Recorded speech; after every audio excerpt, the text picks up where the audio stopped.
Sore itu, langit berwarna jingga keemasan. Udara hangat, lembab, dan harum pupuk bercampur dengan bau tanah basah menguar dari sela-sela akar pohon jeruk yang baru saja kusiram.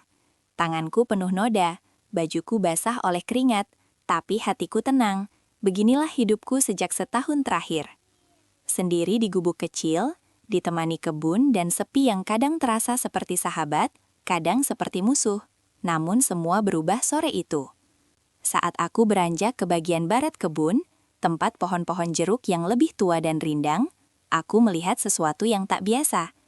Di bawah salah satu pohon, di antara bayangan daun dan cahaya senja yang menari-nari, ada sesosok tubuh tergeletak, wanita.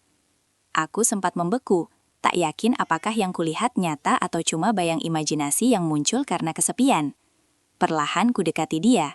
Wajahnya tertidur tenang, rambut hitam panjangnya menurai ke tanah. Bajunya sederhana tapi rapi, dan ada bekas luka di lengannya. Luka yang belum lama terjadi. "Bu," suaraku nyaris berbisik. Dia tidak bangun, tapi dadanya naik turun perlahan, masih hidup. Aku berlutut mencoba menelusuri kemungkinan dia penduduk desa tetangga, tapi wajahnya asing, tidak pernah kulihat di pasar, di jalan desa, ataupun saat hajatan. Aku punya dua pilihan, melaporkan ke Pak D yang pasti akan memutuskan menyerahkannya ke kepala desa, atau membawanya ke gubukku dan menunggunya sadar. Mungkin dia butuh pertolongan atau sedang melarikan diri dari sesuatu. Entah kenapa, sesuatu di dalam diriku memutuskan pilihan kedua. Malam itu, aku membawa wanita asing itu ke gubukku, dan saat dia akhirnya membuka mata, cerita yang kusangka akan tetap sederhana ternyata berubah menjadi sesuatu yang tak pernah aku bayangkan sebelumnya. Wanita itu tampak lelap, kulihat kerudungnya tergeletak tak jauh dari kepala, rusuh dan penuh debu. Daster pendek yang ia kenakan tampak seperti milik ibu-ibu rumahan. Warnanya sudah pudar, seperti sudah lama dipakai tanpa sempat dicuci bersih. Mataku tertumbuk pada plastik resek di dekatnya. Isinya botol air mineral, masih separuh, dan roti jajan pasar yang tinggal gigitan terakhir. Kupungut kantong plastik itu, lalu mataku terbelalak. Roti itu persis seperti yang kulihat 2 hari lalu saat belanja di pasar desa tetangga. Bukan rotinya yang aneh, tapi kabar yang kudengar hari itu, Bu Hajah Siti hilang.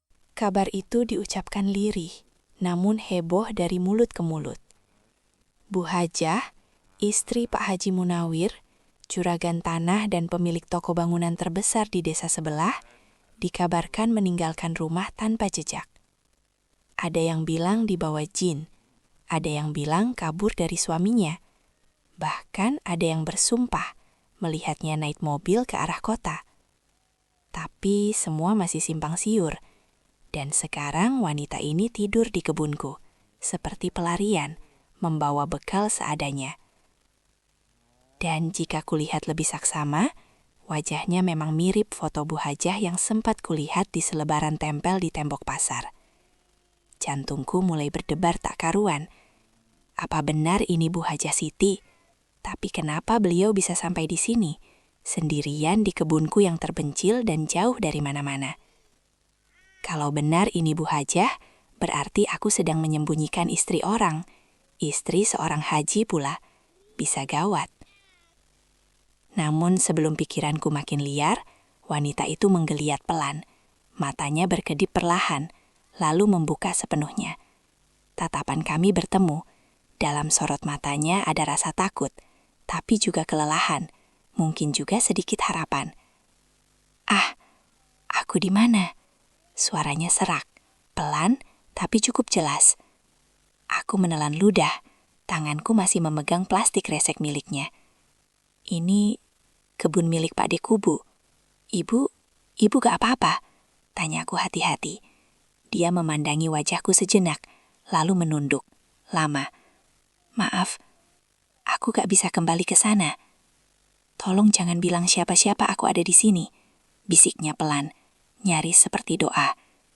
Dan saat itulah, aku tahu, hidupku yang sunyi tak akan pernah sama lagi.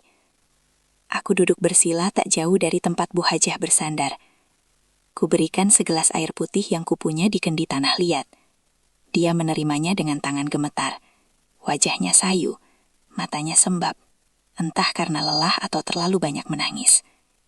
Sementara itu, di dalam pikiranku ribuan pertanyaan berseliweran. Tapi tak satu pun berani kutanya langsung. Sampai akhirnya, setelah ia meneguk air beberapa kali dan menarik nafas panjang, Bu Hajah mulai bicara. Aku udah seminggu ngilang, katanya lirih. Gak ada yang tahu aku kemana. Mereka pasti mikir aku gila atau diculik jin. Tapi sebenarnya, aku cuman pengen hilang. Aku diam, menunggu kelanjutannya. Dia menatap ke arah pohon jeruk yang rimbun, seperti sedang menyusun ulang perasaannya yang berserakan. Pak Haji nikah lagi, ucapnya pelan dengan nada getir. Tanpa bilang-bilang, aku tahu dari orang lain. Dengar kabarnya dari tukang sayur, bukan dari mulut suamiku sendiri. Suasana tiba-tiba jadi hening.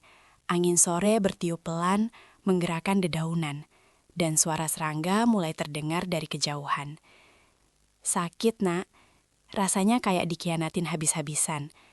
Padahal aku yang nemenin dia dari nol, dari jualan beras keliling sampai bisa punya toko. Aku yang ngurus rumah, anak-anak, semuanya. Dia mengusap matanya cepat-cepat. Aku bukan orang suci, tapi aku juga bukan batu. Aku butuh waktu buat sendiri, buat mikir, buat ngerasa bahwa aku masih punya kendali atas hidupku. Aku terdiam, gak tahu harus ngomong apa. Di depan mataku, seorang perempuan dewasa yang biasanya mungkin disegani dan dihormati banyak orang. Kini, duduk dalam daster lusuh, di tengah kebun, memeluk perasaannya sendiri. Aku gak bisa pulang, katanya lagi. Kalau aku pulang, aku cuma akan dianggap beban. Mereka akan pura-pura baik, tapi hatiku hancur. Aku pengen sendiri dulu. Aku menunduk. Jadi, ibu mau tetap di sini. Dia mengangguk pelan. Kalau kamu izinkan, aku gak akan nyusahin. Cuma beberapa hari lagi. Aku cuma butuh tempat yang tenang. Gak ada yang kenal, gak ada yang menghakimi. Aku menggaruk kepala yang gak gatal. Ini berat. Kalau ketahuan, bisa jadi masalah. Tapi di sisi lain, melihat mata Bu Hajah, ada sesuatu yang bikin aku gak tega nolak. Ya udah Bu, tapi di sini gak ada apa-apa ya. Gubuk saya cuma tempat tidur bambu dan dapur kayu. Jawabku jujur. Dia tersenyum kecil. Tenang Nak, kamu udah nolong aku lebih dari cukup. Malam itu, untuk pertama kalinya, sejak aku tinggal di gubuk itu, ada 2 nyawa yang tidur di bawah atap yang sama. Dan aku tahu, sejak saat itu, hari-hariku di kebun ini akan jauh dari kata biasa. Hari-hari berikutnya berjalan pelan, tapi terasa berbeda. Bu Hajah hampir tidak pernah keluar dari gubuk. Dia hanya duduk di dalam, kadang melamun di pojok, kadang sibuk membersihkan bagian dalam gubuk yang sebelumnya cuma jadi tempat singgahku tidur dan berteduh. Sekarang, entah bagaimana, tempat ini mulai terasa seperti rumah sungguhan. Setiap pagi, sebelum aku ke kebun, Bu Hajah sudah bangun lebih dulu. Di atas tungku kayu, dia masak sarapan sederhana. Nasi jagung, sayur bening daun kelor, atau kadang ubi rebus. Aromanya memenuhi gubuk, membuat pagi yang dulu sunyi, kini hangat seperti pelukan. Makan dulu Nak, biar kuat kerja, katanya suatu pagi, sambil menyodorkan piring anyaman berisi nasi hangat. Aku nyengir malu. Ibu gak usah repot-repot, saya biasa makan seadanya kok. Dia menggeleng, matanya menatapku dalam. Selama aku di sini, biar aku yang masak. Setidaknya itu yang bisa aku lakukan buat balas kebaikanmu. Hari-hari terasa lebih ringan. Siang aku kerja di kebun, sore saat matahari mulai condong ke barat, aku pulang ke gubuk. Kadang Bu Hajah duduk menungguku, kadang sedang memeraskan kain, atau menjemur baju yang ia cuci sendiri pakai air dari sumur dangkal. Dan malam adalah waktu paling sunyi, tapi juga paling jujur. Kami makan bersama dengan lampu sentir menyala di sudut ruangan, lalu mengobrol perlahan. Tentang masa kecilku yang yatim piatu, tentang hidupnya yang selama ini serba berdiri di belakang suaminya. Tentang bagaimana sepu bisa terasa seperti teman atau musuh, tergantung siapa yang menemaninya. Aku mulai terbiasa dengan suara Bu Hajah, dengan caranya menatapku ketika aku bicara, atau cara dia tertawa kecil saat aku cerita kejadian lucu di kebun, seperti ketika aku kejatuhan ulat waktu metik jeruk. Kadang, saat malam terlalu dingin dan suara hutan mulai terdengar menyeramkan, aku bisa melihat Bu Hajah duduk memeluk lutut di pojok dipan bambu. Matanya menerawang jauh. Aku tahu, ada bagian dari dirinya yang masih patah. Tapi entah kenapa, dia tak lagi terlihat seperti orang yang ingin menghilang. Setidaknya tidak sepenuhnya. Dan aku Aku mulai merasa tidak kesepian. Ada yang berbeda saat bangun pagi, dan tahu ada seseorang yang menyiapkan sarapan. Ada yang hangat saat pulang, dan disambut senyum, meski hanya sesaat. Aku mulai terbiasa dengan kehadirannya, mungkin terlalu terbiasa. Malam itu, hujan turun pelan. Tidak deras, tapi cukup deras untuk membuat atap daun rumbia di gubuk kami menetes-netes dan mengeluarkan suara yang menenangkan, sekaligus membuat sulit tidur. Angin lembab masuk dari celah dinding bambu. Udara di dalam gubuk terasa dingin, menusuk kulit. Biasanya, aku bisa bertahan dengan selembar sarung dan jaket lusuh, tapi malam itu lain. Bu Hajah duduk meringkuk di pojok dipan, hanya mengenakan daster dan selimut tipis yang ia bawa saat pertama kali kutemukan. Wajahnya tampak pucat, tubuhnya menggigil kecil. "Kedinginan, Bu?" Tanyaku pelan sambil memeras ujung sarung. Dia mengangguk pelan. "Udara di sini dingin sekali kalau hujan." Aku melihat dipan bambu yang kami bagi. Sebenarnya lebih pantas disebut bangku panjang daripada tempat tidur. Biasanya, aku tidur sendirian di situ, menyamping agar bisa muat. Tapi sekarang kami berdua tidur di sana, saling membelakangi, saling menahan jarak. Namun malam itu angin terlalu dingin, dan entah kenapa Bu Hajah menyusupkan diri lebih dekat, pelan, tanpa suara. Awalnya aku kaget, tubuhnya yang kurus tapi hangat menyentuh punggungku. Nafasnya terdengar lembut. Aku kaku, diam tak bergerak. "Aku boleh ya?" Bisiknya nyaris tak terdengar. Aku mengangguk, meski ia tak bisa melihat. "Iya Bu, gak apa-apa. Saya juga sering kayak gini dulu, waktu kecil sama budeku." Aku mengatakan itu dengan jujur. Dulu waktu kecil, kalau malam hujan dan aku ketakutan, Budeka sering menyuruhku tidur di sampingnya. Pelukannya menenangkan, dan tubuhnya yang hangat membuatku cepat tertidur.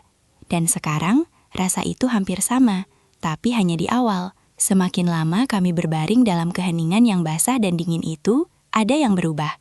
Bukan dari posisinya, tapi dari perasaanku. Aku bisa mencium wangi samar dari rambut Bu Hajah, aroma minyak kelapa dan sabun mandi batangan yang dia pakai siang tadi. Bisa merasakan detak jantungnya, halus dan tenang. Bisa merasakan nafasnya di tengkukku. Tiba-tiba aku sadar, aku bukan anak kecil lagi. Aku seorang pemuda 20 tahun. Belum pernah pacaran, belum pernah benar-benar dekat dengan perempuan. Dan sekarang, aku berbagi dipan sempit dengan seorang wanita dewasa yang beberapa hari terakhir telah mengisi kekosongan hidupku. Tanganku menggenggam ujung sarung erat-erat, mencoba mengalihkan pikiran. Tapi makin aku menahan, makin terasa getaran asing di dadaku. Bukan hanya karena hawa tubuhnya, tapi karena perlahan-lahan aku mulai melihat Bu Hajah bukan lagi seperti budeku. Ada sesuatu yang tumbuh, diam-diam, liar tak tertata. Lalu aku merasakan sesuatu, sebuah gerakan kecil. Bu Hajah memutar tubuhnya perlahan, kini menghadap ke arahku. Wajahnya hanya beberapa jengkal dari wajahku.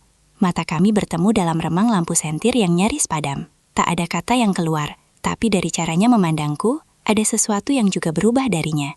Namun sebelum aku sempat bicara atau bergerak, dia membisik pelan. "Tidurlah nak, besok pagi kamu harus bangun cepat." Nada suaranya lembut, tapi seperti garis batas tipis yang tak bisa aku langgar. Aku hanya mengangguk, membalik tubuhku lagi membelakanginya. Tapi malam itu, aku tak bisa tidur. Bukan karena dingin, tapi karena jantungku berdebar lebih kencang dari biasanya. Dan dalam diamku, aku tahu ada sesuatu dalam diriku yang mulai tumbuh. Perasaan yang selama ini tak pernah kubayangkan akan muncul untuk wanita seperti Bu Hajah. Hujan belum juga reda. Di luar suara rintiknya meninabu bokan hutan. Tapi tidak untukku. Aku masih membelakangi Bu Hajah, berusaha keras memejamkan mata, meski jantungku berdetak-detak karuan. Tapi kemudian, suaranya memecah keheningan. Pelan, rapuh, seperti bicara pada dirinya sendiri. "Pak Haji dulu bukan orang kaya, tapi dia baik, ramah, pekerja keras," ucapnya pelan. "Aku jatuh cinta padanya, bukan karena hartanya, tapi karena ketulusannya. Tapi sekarang, dia bahkan tidak menganggapku ada. Aku tetap diam, mendengarkan, lalu ia melanjutkan. Dulu dia sering pegang tanganku, cium keningku sebelum tidur. Sekarang, sejak dia nikah lagi, aku bahkan tak tahu siapa dirinya. Rasanya seperti orang asing." Suaranya mulai bergetar. Aku bukan cuma kehilangan suaminya, aku kehilangan harga diriku sendiri. Rasanya seperti aku tak layak dicintai lagi. Aku memutar tubuhku perlahan, menatapnya. Mata Bu Hajah basah, tapi senyumnya tetap lembut. Bukan senyum bahagia, tapi senyum wanita dewasa yang terlalu lama menyimpan luka. Aku menelan ludah, mencoba bicara tanpa suara gemetar. "Maaf Bu, saya nggak tahu harus bilang apa," ujarku jujur. "Saya cuma bisa dengerin, itu pun dengan hati yang kadang bingung sendiri." Dia menatapku seakan ingin tahu maksudku. "Saya belum pernah pacaran, Bu. Bahkan disentuh perempuan aja nggak pernah. Saya nggak tahu rasanya cinta. Saya nggak ngerti gimana caranya nyembuhin hati orang lain. Saya cuma orang kampung yang ngungu, nggak ngerti apa-apa soal perempuan dan pernikahan." Lama kami terdiam, hanya suara hujan yang menemani. Tapi kemudian, pelan, Bu Hajah meraih tanganku. Sentuhannya ringan, hangat, tidak menggoda. Tapi juga bukan biasa-biasa saja.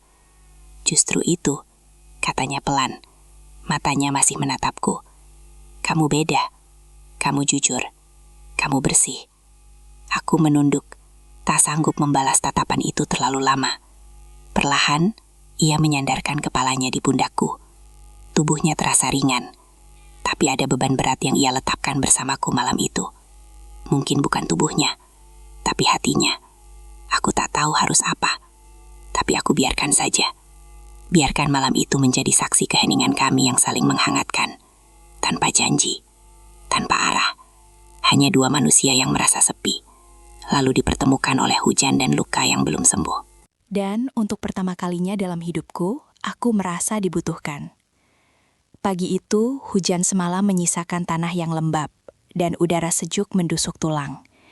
Kabut masih menggantung tipis di antara pohon-pohon jeruk, dan embun menempel di dedaunan seperti mutiara kecil.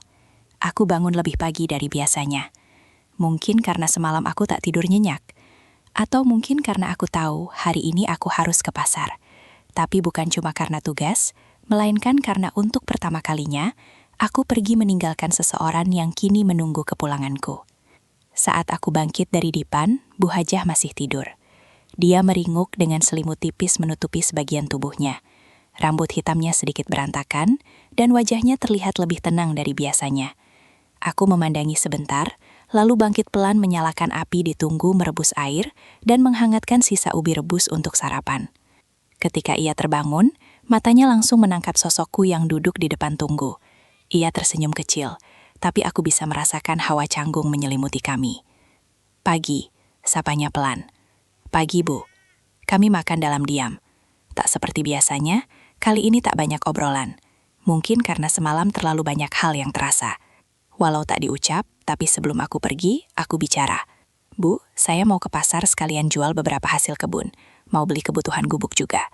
Kalau ada yang Ibu perlukan, bilang aja." Bu Hajah terdiam sejenak, lalu mengangguk pelan.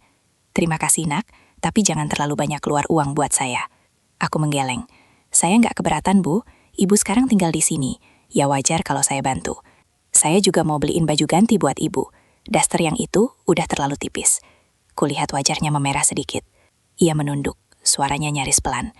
"Terima kasih ya, kamu baik banget." Aku hanya tersenyum kecil, lalu mengambil keranjang dan kain penutup kepala.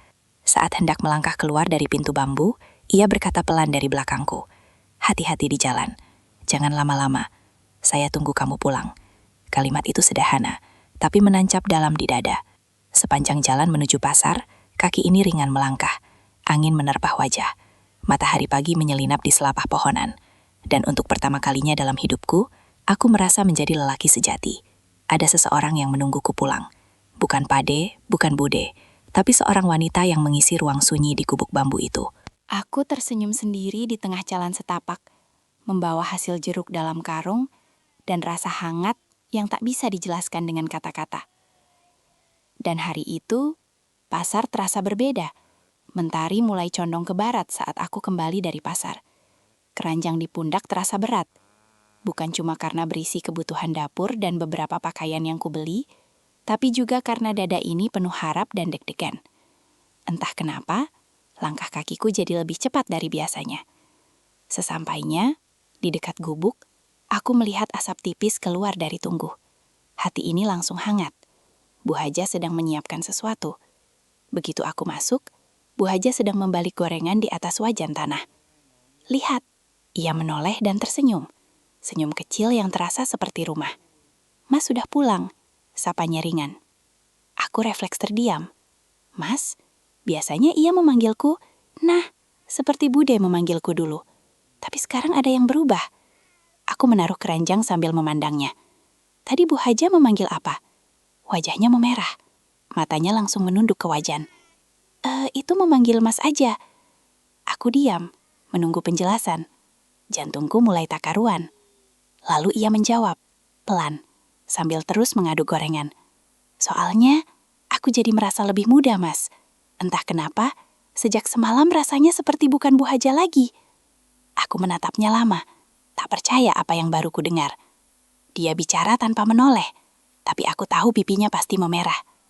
Kamu bikin aku merasa hidup lagi. Ada yang nunggu, ada yang jagain. Aku jadi lupa umurku sendiri.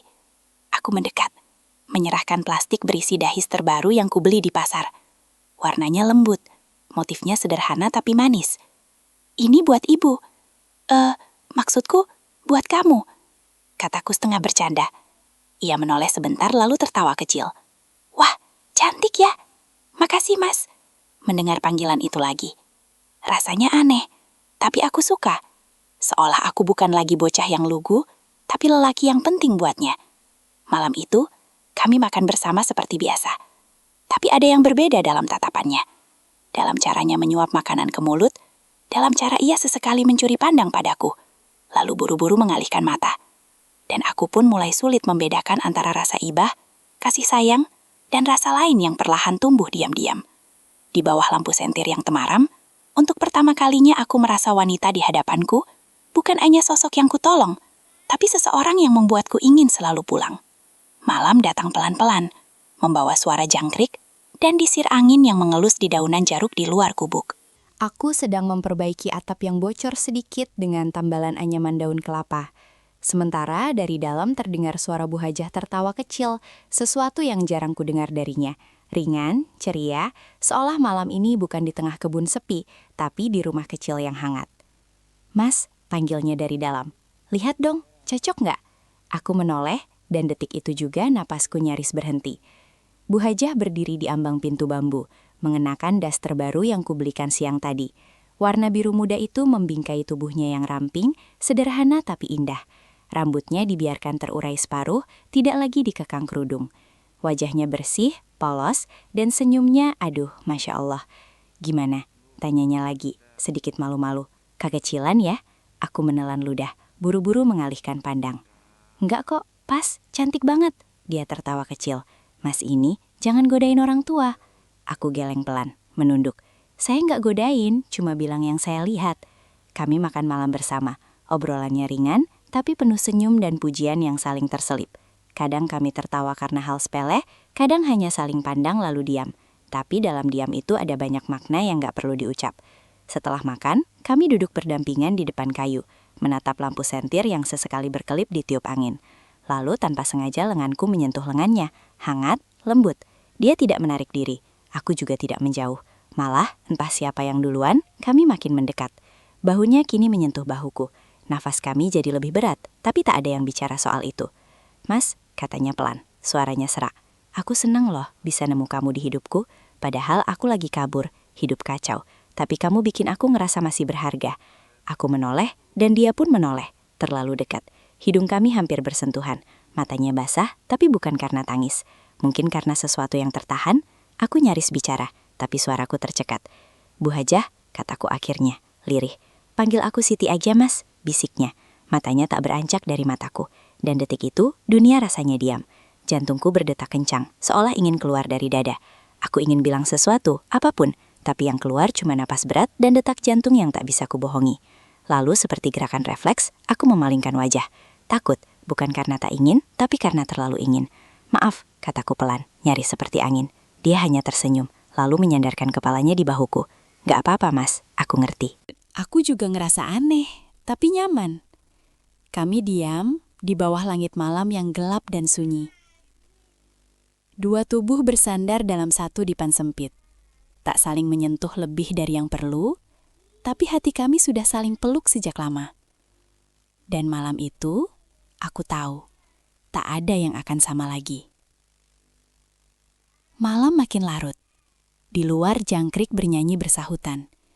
Seakan jadi orkestra alam yang mengiringi keheningan kami di dalam gubuk bambu. Bu Siti, aku tak lagi menyebutnya Bu Hajah dalam hati. Masih bersandar di bahuku, diam. Tapi aku bisa merasakan nafasnya yang pelan dan berat. Seperti ada sesuatu yang ingin ia lepaskan, tapi belum tahu bagaimana. Aku boleh cerita sesuatu, Mas?